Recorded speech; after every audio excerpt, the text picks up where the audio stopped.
La vida en la Edad Media era cruel. Por aquella época las enfermedades se ceban a diario con la población y la gente vive atemorizada por la ira de Dios, las llamas del infierno y todos los dogmas religiosos. Las casas son oscuras y están hechas de madera y paja. Los edificios de piedra son para unos pocos privilegiados y los techos altos y las ventanas brillan por su ausencia. El estilo predominante en Europa era el románico, un estilo con serias limitaciones, ya que el arco de medio punto, una de las técnicas más utilizadas, no daba margen a que se liberasen los muros, teniendo que hacer gruesas paredes y pilares que no dejaban sitio a ventanas o a grandes techos. En el siglo XII surgió en Francia una idea inspirada en los edificios árabes vistos en las cruzadas, que tenía como eje central el arco ojival, un arco que, a diferencia del medio punto, enviaba la tensión a los pilares y a los lados, liberando así los muros y dejando paso a la construcción de grandes ventanales, que, sumados a la creación de altos techos con la ayuda de los novedosos arbotantes, crearon un espacio que para la población medieval debió ser como la entrada al cielo. Eso es lo que pretendía ser la arquitectura gótica, ser un pedazo de cielo en la tierra, un gran, libre y luminoso espacio que acercase el alma de los mortales a Dios. El gótico llegó a Inglaterra en el año 1174, cuando el ala oriental de la catedral de Canterbury se incendió. 4 años antes de este suceso, el arzobispo de la catedral había muerto apuñalado. Le hicieron un sepulcro e, inesperadamente, el lugar se convirtió en un importante centro de peregrinación. El dinero y la economía que generó esta peregrinación financió la reconstrucción de la quemada catedral, para la cual contaron con el arquitecto más moderno de la época, el francés Guillaume de Sand, que traería el gótico a Inglaterra y marcaría la arquitectura del país. Aunque en Europa el estilo gótico llegara a su fin, en Inglaterra se desarrolló sustancialmente, hecho que, sumado a la separación de la Iglesia, dio paso a que se construyeran edificios de todo tipo. Entre el gótico inglés encontramos edificios concebidos para la educación, como la emblemática Oxford University, militares como el castillo de Leeds en Kent, el monumento a Scott en Escocia, palacios como el Hill House de Twickenham y gran variedad de catedrales como la de York Minster en Yorkshire, y mucho más. El gótico inglés, al durar tanto, pasó por distintas fases. Los historiadores han dividido estas fases en 3 principales: el temprano, de 1180 a 1275, el decorado, de 1275 a 1380, y el perpendicular, de 1380 a 1520. Inglaterra, aparte de ser el territorio que más desarrolló el estilo gótico, fue el primer territorio no francés que adoptó la nueva arquitectura, pero no la copia en ningún momento, sino que la versiona y adopta características originales. El primer gótico, conocido como Early Gothic o gótico temprano, se desarrolla en la primera mitad del siglo XIII, de la Catedral de Durham, 1993-1133. En este templo se fundamentan las características del gótico. Se aprecian arcos apuntados, bóvedas de ojivas, pero sigue siendo un espacio más fiel a la arquitectura románica. Y es que los primeros templos góticos ingleses van muy unidos a la arquitectura normanda, la versión inglesa del románico. Estas dos corrientes están tan unidas al principio que se podría decir que la Catedral de Durham es el primer edificio de la arquitectura románica con cubierta de bóveda ojival. Sí, sé lo que estás pensando. ¿Románico con bóveda ojival? ¿Es eso posible? Pues sí, porque es ahí donde reside la esencia del Early Gothic y la distinción y el inicio de las características únicas del gótico inglés, cuando a finales del siglo XII se crea esa fusión del románico normando con las ideas góticas francesas, creándose una versión completamente independiente del resto del gótico europeo, manteniéndose hasta el siglo XVI. Las características de las catedrales del Early Gothic son, entre otras, que están más decoradas, son más horizontales, no así como las francesas, algo más simples y mucho más verticales. Otra característica del gótico inglés es la llamada fachada pantalla. Las características de estas son principalmente que parecen grandes telones horizontales, que tienen un predominio de lo rectangular, reducción del tamaño de las puertas de acceso y copiosa decoración de las arquerías, albergando estas numerosas estatuas. Uno de los primeros ejemplos los encontramos, por ejemplo, en la Catedral de Salisbury. El templo es uno de los mejores ejemplos de este gótico temprano. Fue iniciado en 1220 y acabado en 1266. Su fachada principal está inspirada en los modelos franceses.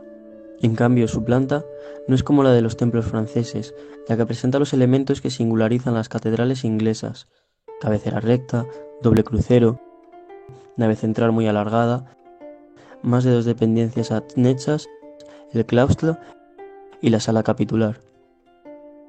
Un elemento curioso del gótico inglés que se desarrolló en este Early Gothic y se extendió hasta incluso el neogótico en el siglo XVIII fueron las salas capitulares, que solían ser de planta centralizada y de gran belleza. En alzado sobresale la torre linterna sobre el crucero mayor y la articulación del muro de la nave central en 3 cuerpos, arquerías, trioforio continuo y ventanales, con un predominio bastante claro del horizontal sobre lo vertical. En 1320 se añadieron la torre y la aguja de la catedral, las cuales hacen a este el edificio medieval más alto del mundo, con 123 metros.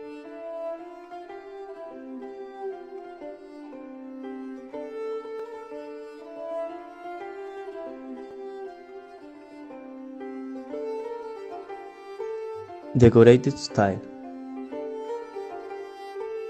La tendencia decorativa del gótico inglés se fue acentuando con cada obra hasta dar lugar al Decorated Style.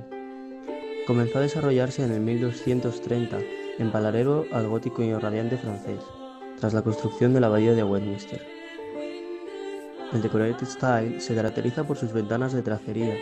Son ventanas elaboradas que se subdividen por parteluces, que, paralelos y estrechamente espaciados, alcanzan por lo general hasta el nivel en el que comienza la parte superior arqueada de la ventana. Los parteluces luego se ramifican y se entrecruzan hasta llenar la parte superior de la ventana, con una malla de elaborados patrones, la llamada tracería, que habitualmente incluye tréboles y cuadrifolios.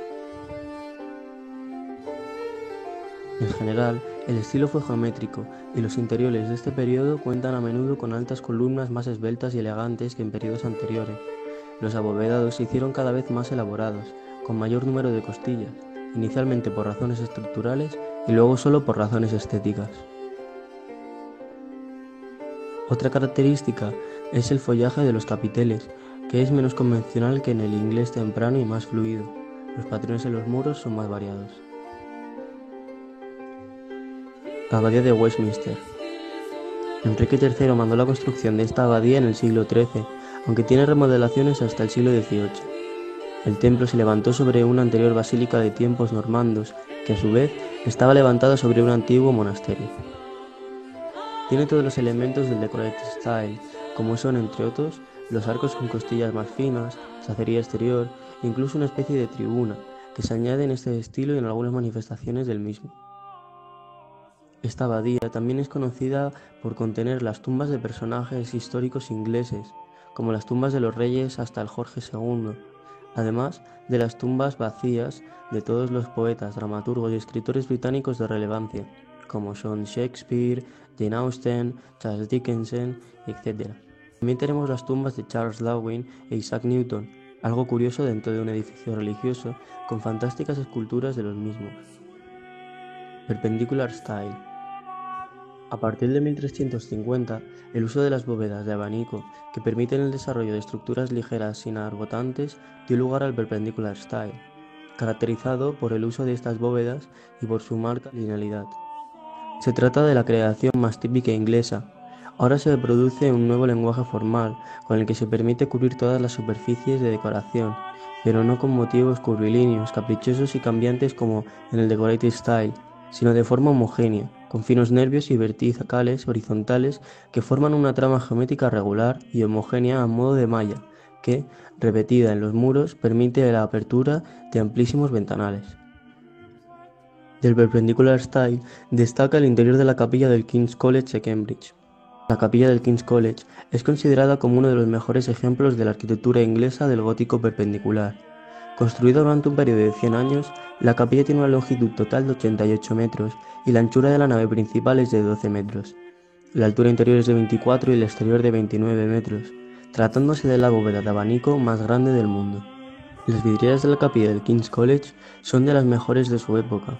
Hay 12 alargados ventanales en cada lado de la capilla y otras ventanas mayores en las fachadas este y oeste.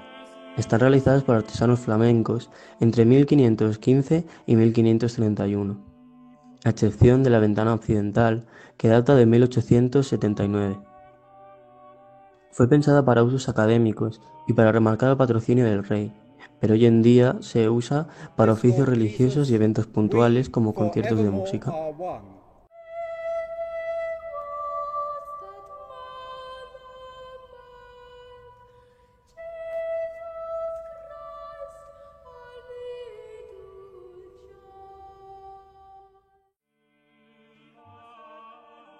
Para concluir, tenemos que remarcar lo importante que fue el gótico inglés para el país, llegando a reaparecer en el siglo XVIII denominado como el neogótico.